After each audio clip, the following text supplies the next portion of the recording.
Tonight, I want to talk about something that sits at the intersection of truth, politics, and responsibility.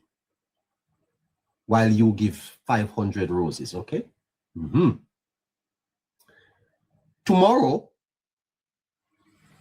the People's National Party will host a press conference titled Post-Melissa Housing Crisis.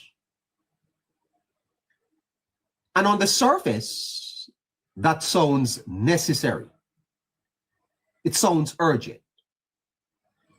And it actually sounds like advocacy. Moderator, I'm going to be a little lengthy tonight. Bear with me. But when you look deeper, something doesn't quite add up.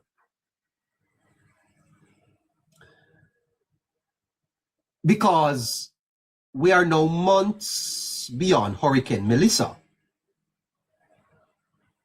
And the government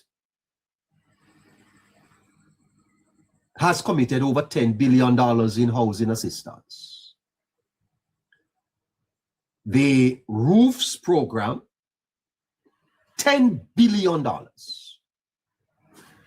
You know, let me do a little calculation for you here. But by the way, moderator,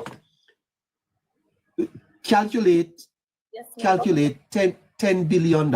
If we should divide it up between the 2.5 million Jamaicans, how much would each of us get? $10 billion. Just run that. Yeah, but my calculator doesn't hold so much zeros, sorry. Well, Harry could do that for me. You could ask Harry to do it for us. He has a better calculator. Mine can't do it either. Is everything perfect? The roofs program, thousands of Jamaicans have been getting help. Roofs have been repaired. I went into Trelawney some time ago, and I was so impressed with the level of refurbishing that was taking place there. Communities have been stabilized and given a fighting chance to rebuild. Is everything perfect? No. There's no national recovery effort that is ever perfect. But there is effort. There is structure. There is movement. And by all reasonable account, the government is getting on with the job. So the question becomes, why is the PNP calling a press conference? Why is this framing? Why is there necessary to be a press conference to talk about housing crisis? And this is where we have to step back and understand something deeper, not just politically, but philosophically. Because there is a concept called propaganda. And I told you about it last night. Not just lies, but the selective arrangement of truth to produce a desired perception. Propaganda does not always invent reality. Sometimes it simply reorders it. Highlights certain facts, ignore others, and presents a narrative that feels complete, even when it is not. And that is what many Jamaicans are now being asked to consume. Because one of the real uncomfortable issues in the housing recovery is this, and I want you to listen to me carefully. That in several of the hardest hit communities, many of them traditional PNP strongholds, a significant number of residents do not legally own the land they occupy. They are squatters. Now, let's be clear. This is not a moral judgment. These are Jamaicans trying to survive, trying to live, trying to raise their families. But it is a legal and administrative reality. And it means that recovery is not as simple as handing over a check to some persons. Because if you give some people $200,000 and they don't have no land, you haven't really begin to help them. So then, the situation requires land regularization, legal verification, infrastructure planning. In other words, it takes time. We're only 6 months in. So when you hear housing crisis, you must ask, are we being told the full story? Or are we being given a politically useful version of the story? Which housing crisis are we having a press conference on? And that brings me to consider what is the real paradox here. Because while the PNP is calling national attention to housing accountability, the PNP, are still yet to answer questions surrounding their post-Melissa fundraising efforts. The PNP, after Melissa launched a website, they collected money on behalf of struggling Jamaicans. And to this day, them set a hypocrite there. going down there, so tomorrow go them have press conference. That is the crisis, you know. To this day, how much money was collected?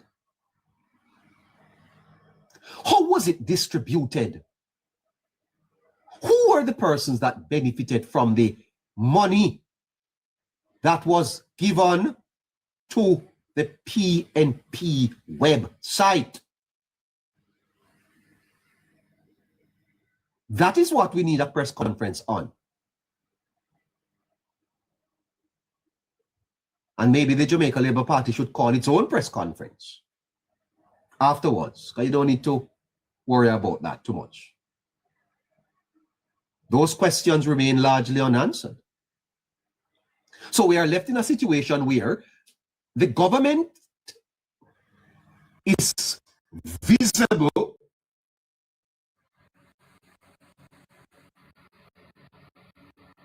the government's spending is visible, it is debatable, and it is audited in the public space. But the opposition's collections remain a secret. What type of country is this?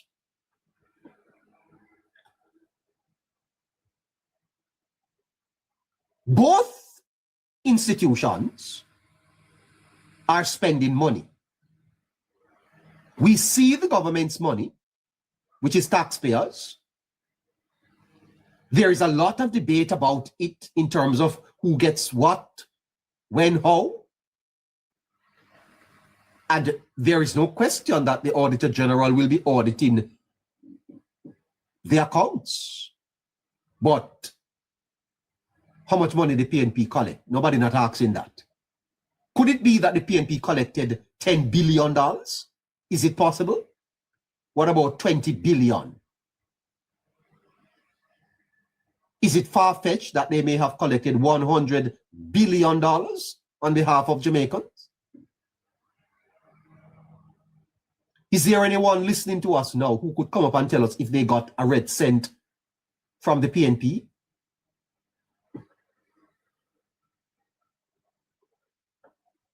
And yet the government is being placed on trial tomorrow.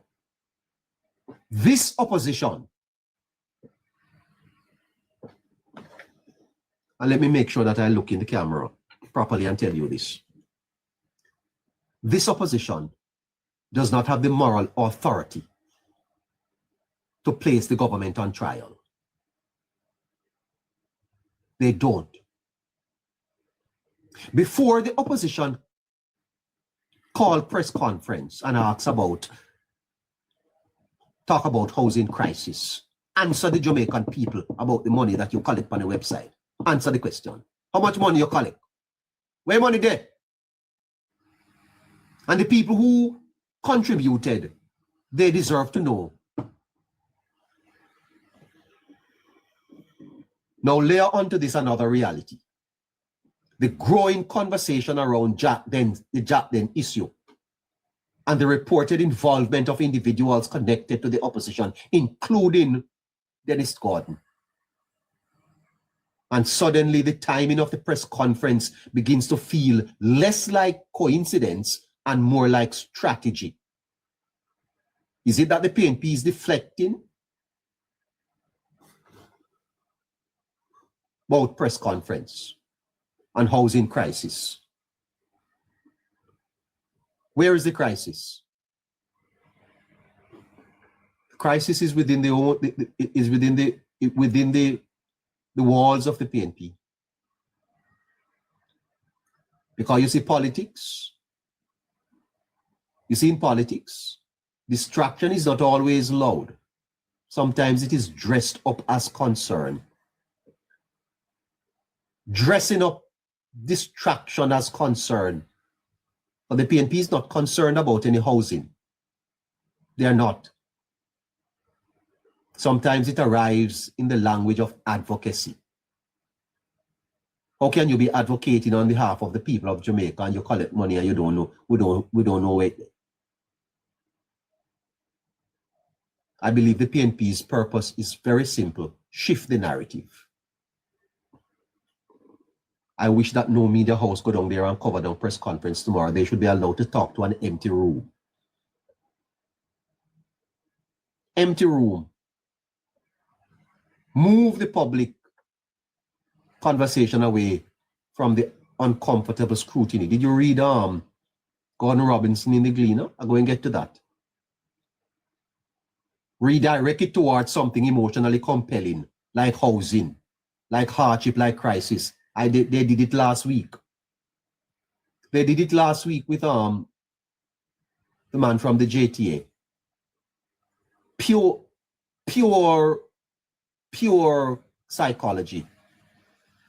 The politics of psychology. Oh, what a tangled web they weave when they attempt to deceive. But Jamaicans are not fools, you know. Jamaicans aren't fools. We can hold two ideas at once. Because no one denies that people are struggling after Hurricane Melissa. No one denies that. But one thing we know is that the PNP are political actors. And they are using the people's struggle to position themselves. And I think it's a disgrace. I think that the PNP is using the struggle of the Jamaican people to position themselves and to deflect from what is really happening in the scandal engulfing the party. And if we are being honest, you see through it.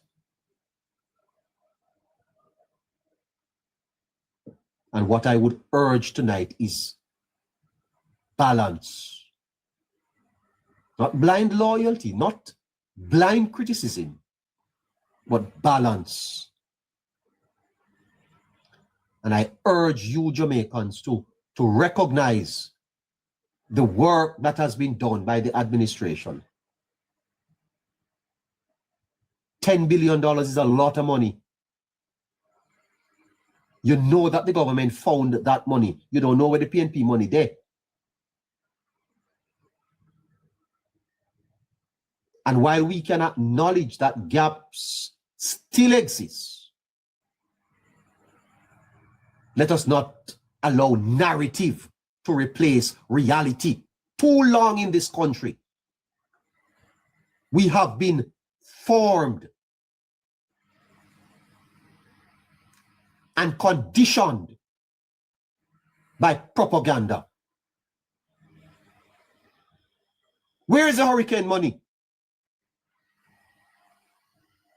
Because when politics becomes performance and suffering becomes a stage, it is the people, not the politicians, who are ultimately the props. Stop using Jamaican people as props.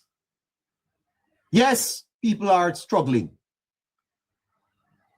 But where is the money that you collect to help them? In your and a lot of these people are in constituencies represented for years by the people who will be going down there tomorrow at the press conference. Jamaicans deserve better than this, you know. We deserve honesty.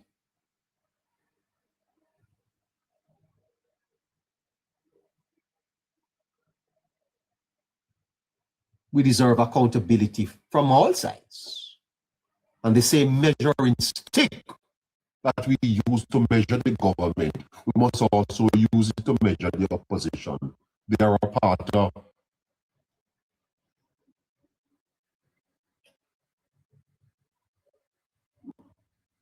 and above all, we deserve leadership that puts people before.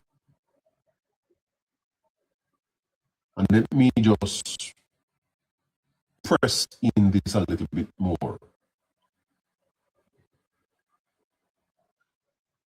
In the housing recovery is this.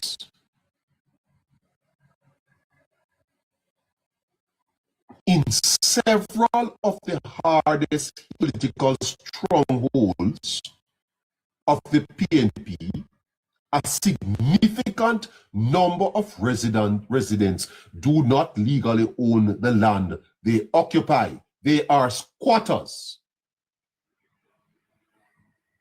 You don't fix squatting in 6 months.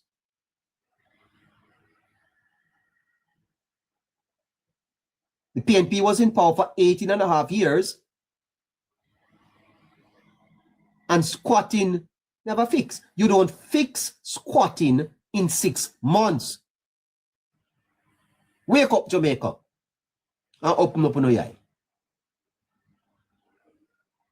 It don't matter how much money you have, you can't fix squatting in 6 months. You can't fix what the PNP create over 18 and a half years in 6 months on top of a hurricane. When you lock down the press conference there, you know.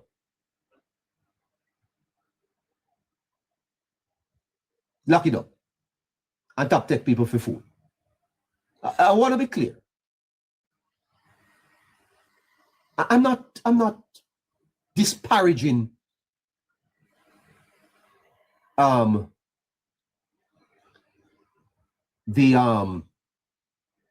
give me a second there. Let me check out what is happening here. Oh no, my internet is solid. I'm not disparaging the people, you know. But the conversation must be deepened.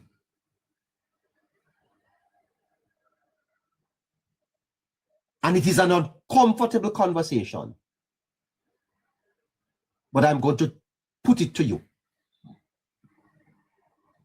that some of these very communities have been represented in parliament for more than 30 years by the same political leadership now raising the alarm.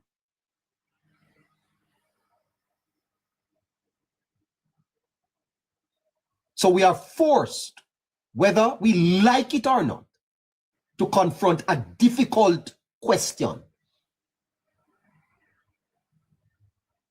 What is the role of representation if not to prevent long-term vulnerability? Why are you represent people and you have left them so vulnerable that even with $10 billion, the government still can't take some of them out of the shelter? Man, I need to go to that press conference tomorrow. They would have to because representation is not merely about winning elections. It is about shaping the condition of people. And the crisis that we have is the crisis that these very people, after 30 odd years of representation, have to be in shelter. That is the crisis.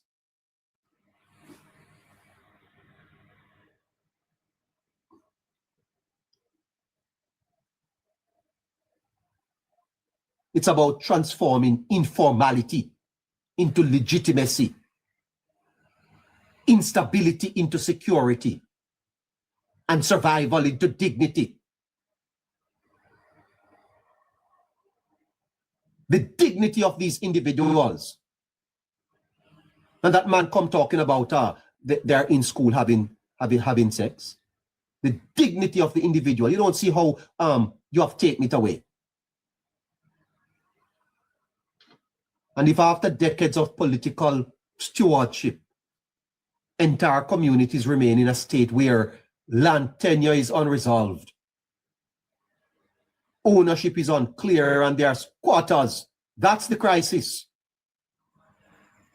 There's no crisis that the government can't provide housing for all of these people. That's not the crisis.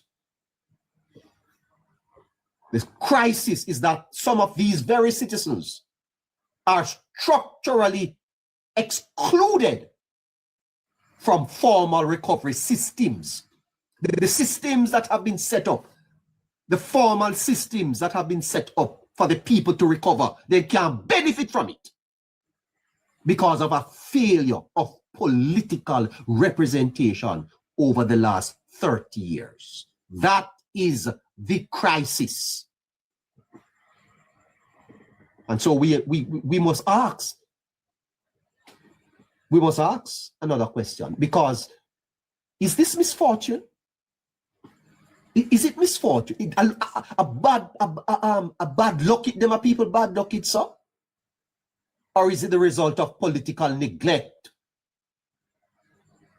And some may even ask, is it a result of political design? Did the PNP design this to keep these people politically aligned to them? And now they go talk about crisis and one press conference? Man, if God was like man. Is it misfortune? Or is it by design? You know, these are hard questions, you know, and there are dimensions that we cannot afford to ignore. We ignore them to our detriment. Because when people live for generations without secure land ownership, something happens beneath the surface. Their lives are unstable, uncertainty become normalized. They are nomadic. Dependency become entrenched. And expectation shifts from empowerment to assistance. That, my God, is why those people are in the school. It is a failure of political leadership. As a society, we do not discuss the real issues that our people that our people are in schools having sex. That's what you worry about? Worry about the uncertainty that have been normalized, the dependency that has become entrenched, and the expectation for the dependency expectations, the poverty of aspiration. That is a real crisis. Who benefits from a population that remains perpetually informal? Who benefits? Who benefits from a population that is perpetually in poverty? Who benefits? Who benefits from a population that depends on politicians for assistance? Who benefits from a population that is living in dependency and entrenched dependency? Who benefits from informal systems that infuse the ontological being of people? Who benefits from that? I am sure that Mr. Holness don't benefit. Not one vote. It is the citizen who cannot leverage land as an asset. And when you can't leverage land as asset, you can't access credit. You cannot pass down any secure inheritance. This government, to their credit, have a program in place where when you turn 18, if you are on the PATH program or you're a ward of the state, you get $500,000. That's generational poverty broken. Barbados has taken it up and is doing it now. Bravo to the administration for recognizing the generational poverty that has enslaved many black people, kept us poor because we don't get nothing from our parents. We have to struggle on our own.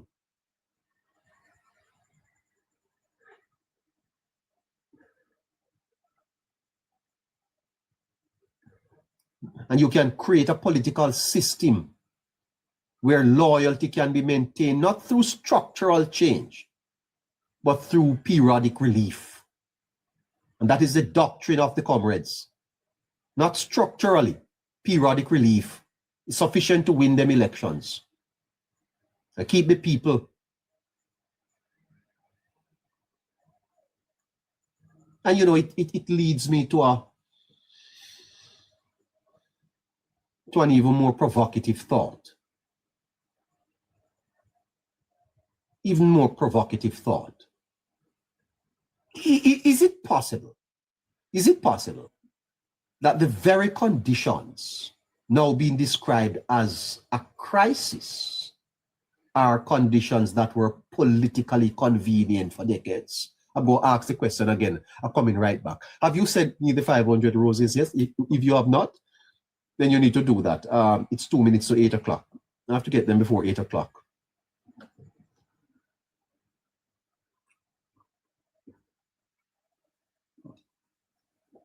Asking everyone to tap the screen, share the live, and also to repost the live.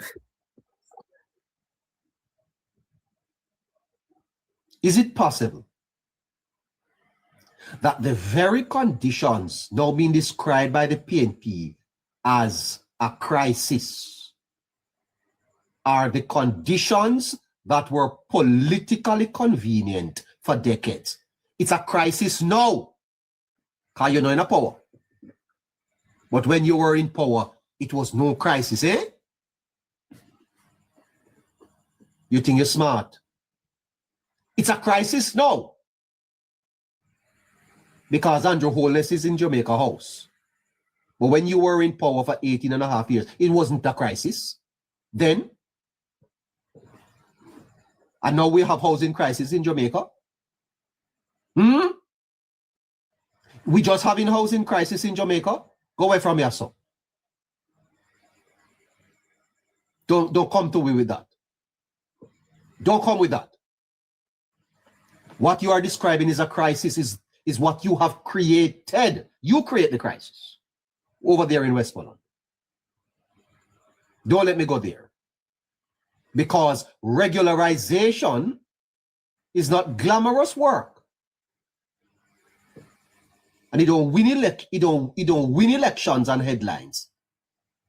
To regularize those people requires legal reform.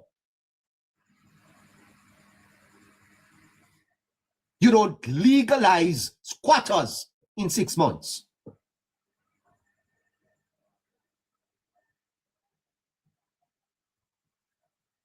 It requires long-term planning. And you have to have the budget to do it. And it is a social challenge too, because you can't just, people are not chattels that you creep up like puss and dog. You have to consider the social implications, the psychological implications for people before you move them. It's a slow, methodical, technical process, and it's not easy. Don't go giving the people of Jamaica this impression that it is easy. You can just go creep up people. Like how the people in Westmoreland were scraped up, thrown in the back of a truck, and carted off to St. Elizabeth, dumped them in a mud hole. That's how you treat people. It can't be done in 6 months.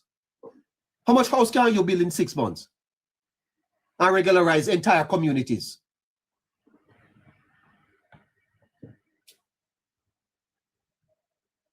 And when we are subjects, when in the minds of some, the people of Jamaica are subjects, then you see what happens. Put them in a one truck and go dump them in a one sinkhole.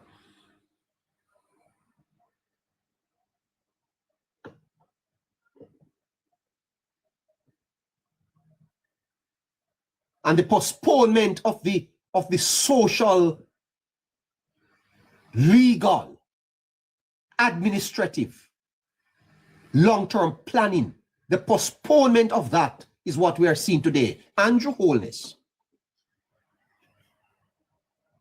is being called upon to fix PNP problems. A PNP problem.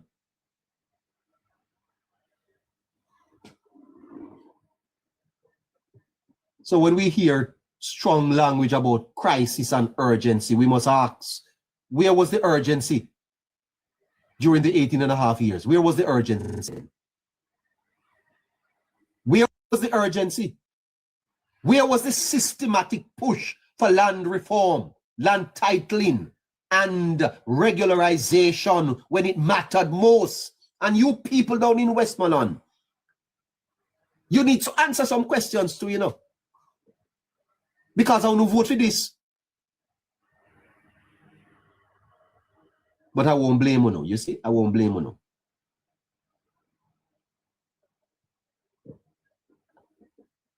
Where communities only now being framed as victims of a system that had decades to correct itself. Too much hypocrisy in Jamaica. And you need to call out the truth and tell people the truth. And this is not about politics. It's about telling people the truth. Calling it how you see it. And perhaps the most difficult question of all is, can you meaningfully condemn an outcome without accounting for your role in creating the conditions that made that outcome inevitable? Can Mark Golding, Dayton Campbell, Angela Brown Burke,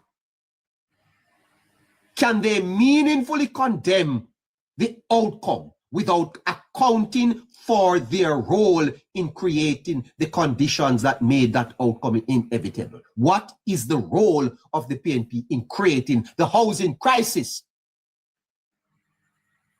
in Westmoreland and in Jamaica?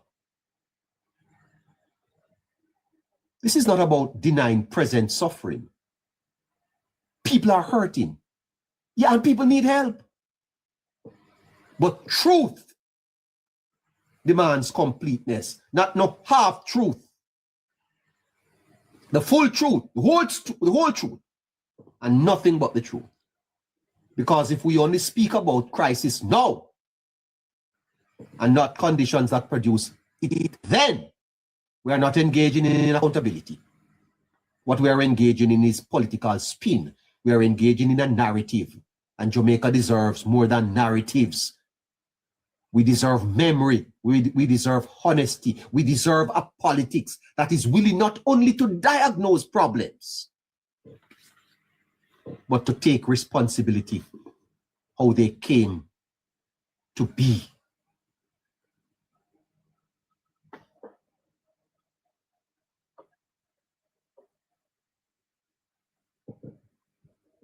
And perhaps, you see, 5 minutes after 8 o'clock, remember the roses, everybody. Perhaps this is where we need to pause and redefine what a press conference is supposed to be. Because a press conference is not meant to be a stage for declarations. It is meant to be a forum for interrogation. And I want you to learn that. You hear, listeners? When you hear about press conference, it's not for declarations. You don't call press conference to chat. You call a press conference to be interrogated. So the press conference is for the press. The press go to the press conference and the press go there, go ask questions. Interrogation, not declarations. So there's no press conference being called tomorrow. And when you see people go to press conferences and make speeches, that's not a press conference. That's a stage for declaration. You can put that out in a press release. So if tomorrow is truly about a housing crisis, then the real responsibility does not lie with those hosting the microphone. It lies with those holding them. The press. And here now I want to talk to the press. It's a press conference. Press it. That's why you need to go press. Because there's a deeper question. One that cuts past presentation and into accountability. Is it possible that the very conditions now being described as crisis are the conditions that were politically convenient for decades? And if that question has merit, then that is what the press should press. The press needs to press tomorrow. Not just what is happening now, but how did we get there? You journalists, go and press tomorrow. Not about what is happening. Well, how do we get here? How did we get to where we are today? Where people are in schools after 6 months after a hurricane. How did we get here? Who governed these communities over the past 30 years? Who was the member of parliament in these areas and the councillors? Go and press them tomorrow. What policies were implemented or not implemented to regularize land ownership for the Jamaican people?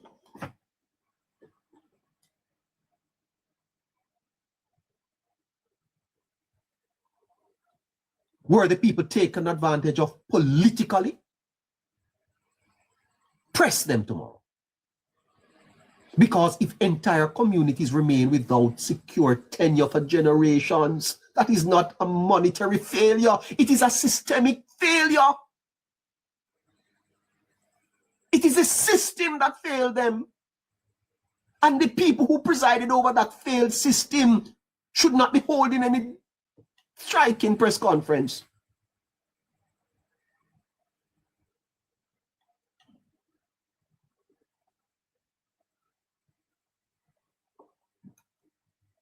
Because systemic failures demand accountability.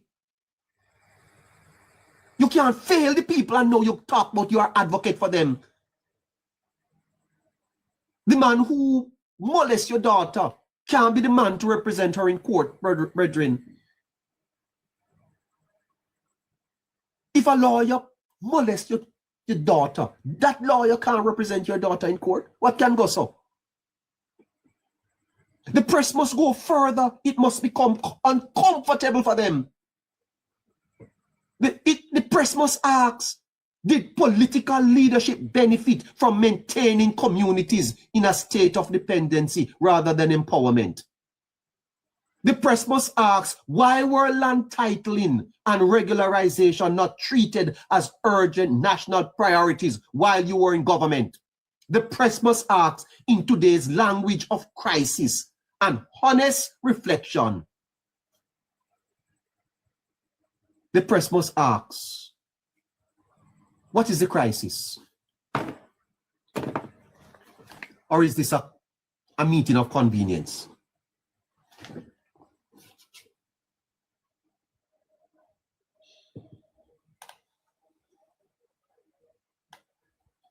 What you hear in my voice? I don't like it. Because if we are honest, a crisis does not begin when we start talking about it. A crisis doesn't begin when you start talking about it.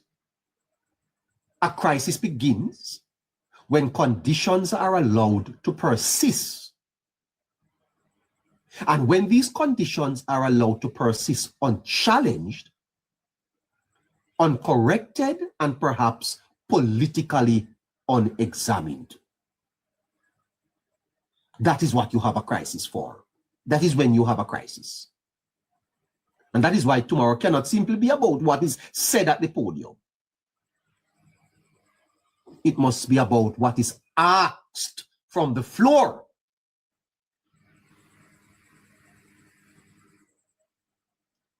Don't listen to the speeches tomorrow, press. Press from the floor. For God's sake, media, don't fail Jamaica tomorrow.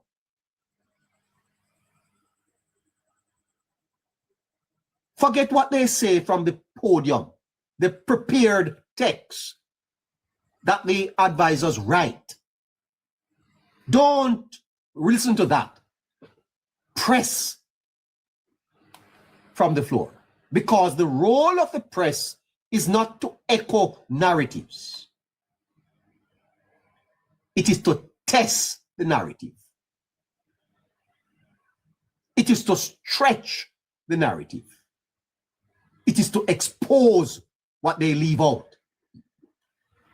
But they won't tell you the truth. We need the press to press tomorrow. Say press. Say press. Press. So if the press conference is truly about the Jamaican people, those things need to be asked. If the press is about those struggling to rebuild, then the most important voices in that room will not be the ones giving statement. Mark Golding is not the most important voice in that press conference tomorrow, nor Dayton Campbell. It is the press. The press must press them. It is the ones who are asking the questions, who is accountable, not just for the crisis, but for the conditions that made the crisis inevitable. That is the real press conference. And that is what the press should press tomorrow. 14 minutes upwards of 8 o'clock. And so I am going to give my 5 questions that I would like to ask the PNP tomorrow. Here is my questions from the Hello Neighbor show. We have 5 questions here that we want to press the PNP on. First question, if I were at the press conference tomorrow. Many in the communities being described as part of this housing crisis have been represented for decades by the People's National Party.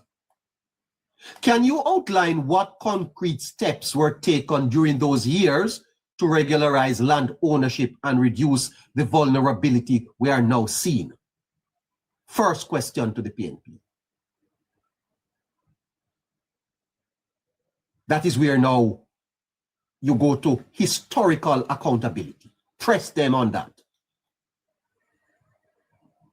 Press them on the historical accountability. Secondly, versus political solutions. Here is the question. You have framed this as an urgent housing crisis. Beyond immediate relief, what specific long-term policies are you proposing to address land tenure issues, especially in informal?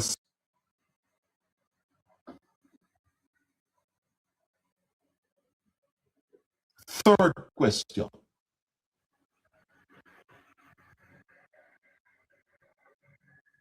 Legally own land they occupy, which complicates rebuilding efforts.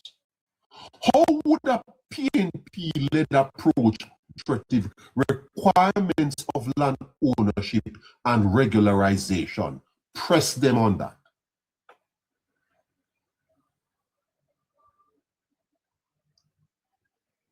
Fourth question. So the third question is about squatting and the legal reality. Fourth question. Transparency and fundraising. Following Hurricane Melissa, the PNP launched a public fundraising initiative. Can you provide a full accounting? How much was collected? How was it spent? And whether an audited report will be made public. Now, if they deflect that, I have follow-ups, because you cannot get out of that. Press them on it.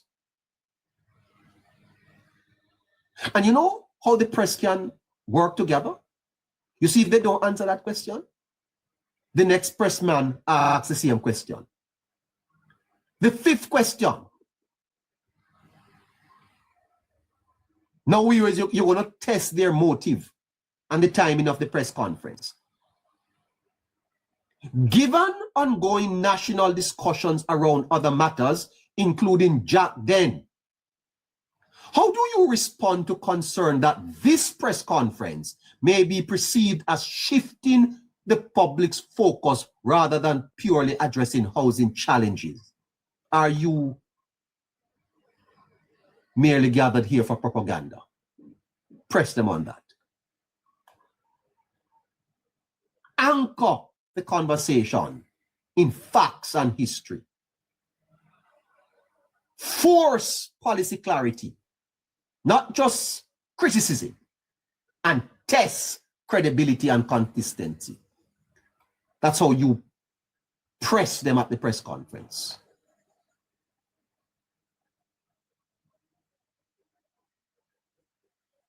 Nineteen after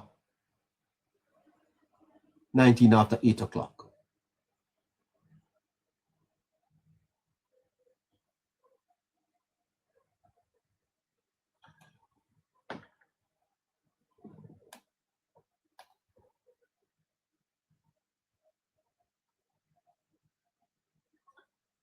Here's how I close.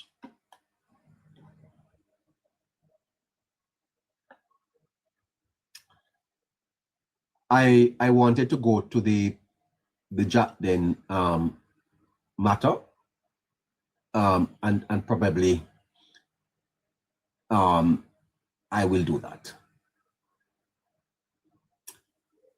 But I want to connect two conversations for you, because at first glance they may seem separate, but in reality they are telling the same story about Jamaica. On one hand, we are hearing about a housing crisis. And on the other hand, we are confronting serious allegations coming out of the University Hospital of the West Indies. Allegations of systemic abuse, questionable financial practices, and what may be decades-long arrangements that diverted the public benefit to private hands. Two different issues, but one problem. Because when you strip away the politics, you see, when you strip away the press conferences, when you strip away the headlines, what are we really looking at? What we are looking at, neighbors, is a system that failed to formalize, failed to regulate, and in some cases may have failed deliberately. Let's start with housing. We are being told that there is a crisis.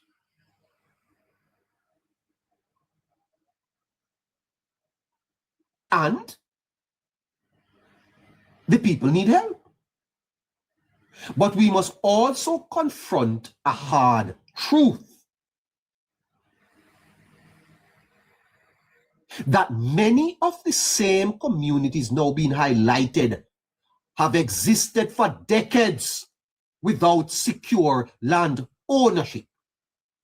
And that did not happen because of Melissa. Melissa highlighted a problem. Melissa did not cause the problem. Melissa amplified the problem. It is not the result of the hurricane. It is the failure. It is the failure of the government of the People's National Party. You can't have 18 and a half years in power and you don't transform your country. If you give a man a business for run for 18 and a half years and him bankrupt it, lock him up. If you're there with a man for 18 and a half years and him can't push you forward, left him. You can't have a country for 18 and a half years, brother, and the people are in poverty. They don't have no land. It is a shame. It is a disgrace. Some of you should be hiding your head in shame, but you not go to a press conference.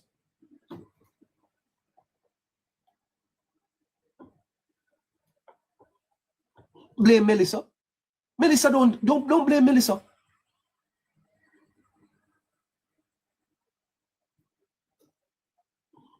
What Andrew do? Don't blame Melissa. Melissa don't cause the problem, you know. You think it's Melissa cause the problem? It's Hurricane PNP. Hurricane PNP caused the problem. It is the result of years, decades of unresolved policy,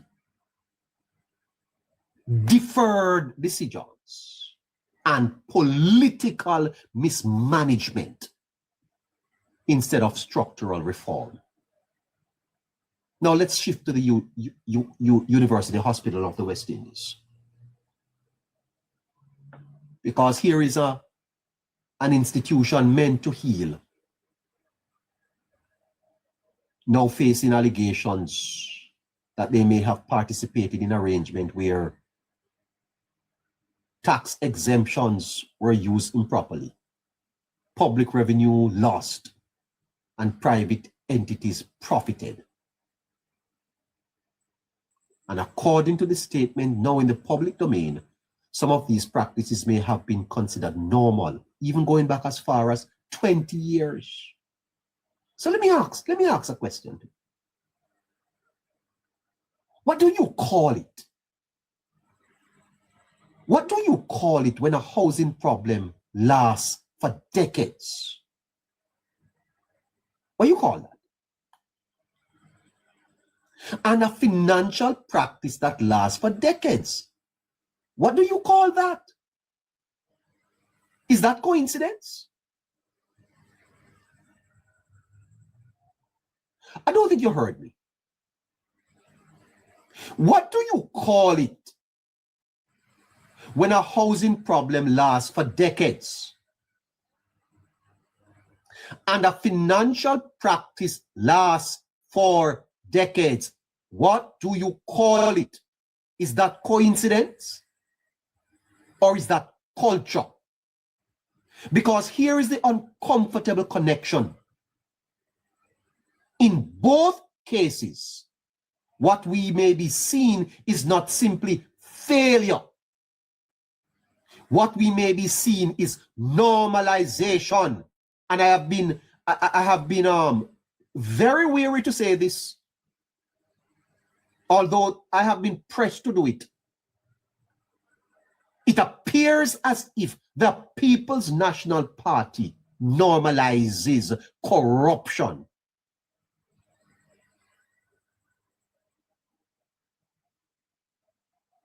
A culture of corruption seems to be inside of the People's National Party DNA. And I presented the facts to you, and I put it to you again. What do you call it when a housing problem lasts for decades and a financial practice lasts decades? Coincidence or culture? Because in both cases, the PNP is featured. Is the PNP a corrupt organization?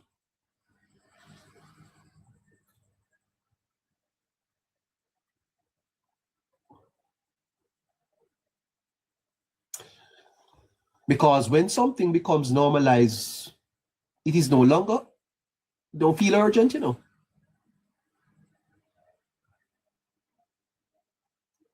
A hurricane hits, and now it's a housing crisis. An audit is published, and now it's a corruption scandal. But the real question Jamaicans must ask is, where was the urgency before the exposure?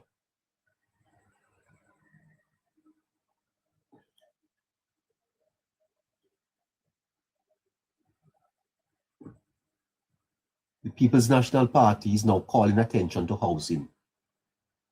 That is their right. But Jamaica must ask, who represented those communities for the past 30 years?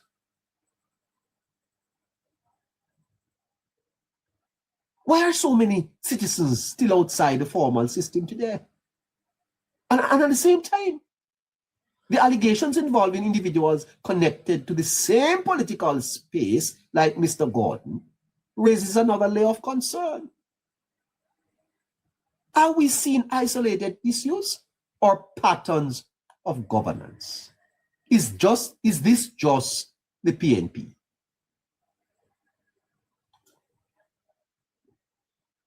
And to be fair, you know, this is not a conversation that should exclude other parties. We have to fix some systems in this country, you know.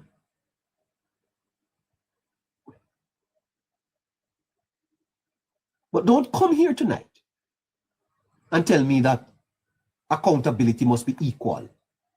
The PNP bears greater responsibility for the crisis that they are describing, not the Jamaica Labour Party.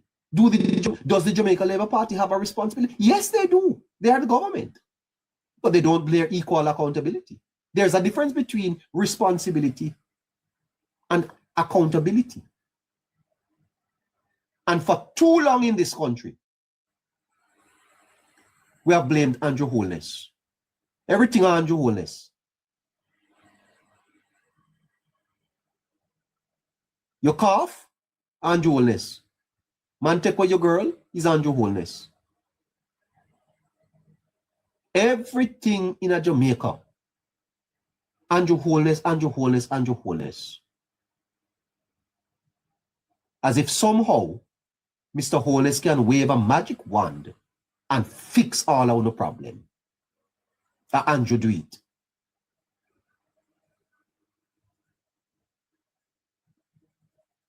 What about the PNP? The government is responsible, but they're not accountable. The PNP is also accountable.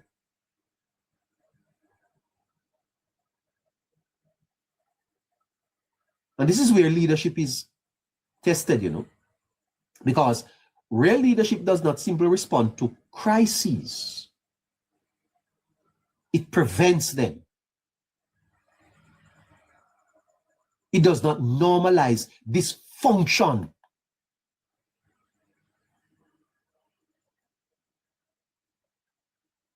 And the problems in Westmoreland must be laid squarely at the feet of the party conducting the press conference tomorrow. They presided over the dysfunctional society.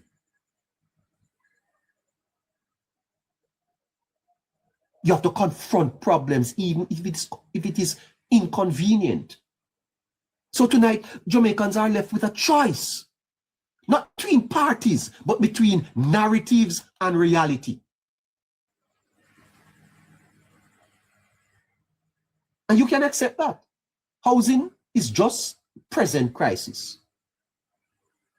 University Hospital of the West Indies is just an isolated scandal. Or you can ask the harder, more important questions. Are these symptoms of a deeper system?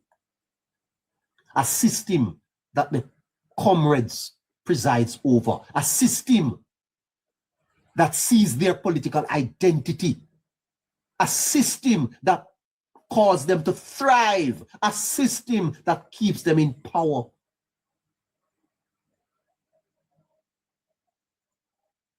A system that allowed for too long informality,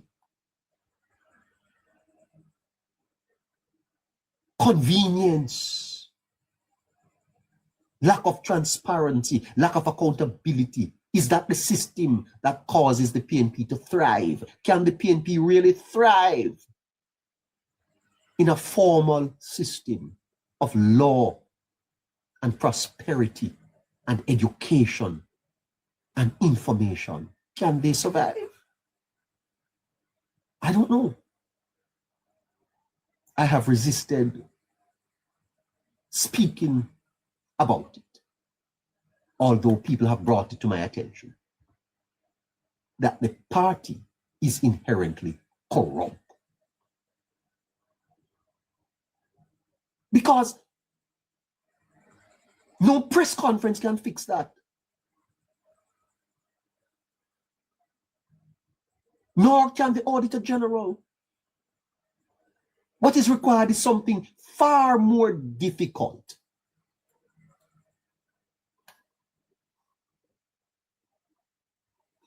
And that is that the people of Jamaica must refuse to accept that this is how things have always been.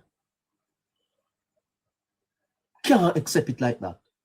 Because whether it is a roof over someone's head or the integrity of a public hospital, Jamaicans deserve a system that works. Not occasionally, not dependent on which political party is at the wicket, but consistently, transparently, and lawfully. And until that becomes the standard, we will continue to move from, we have to arrive at accountability.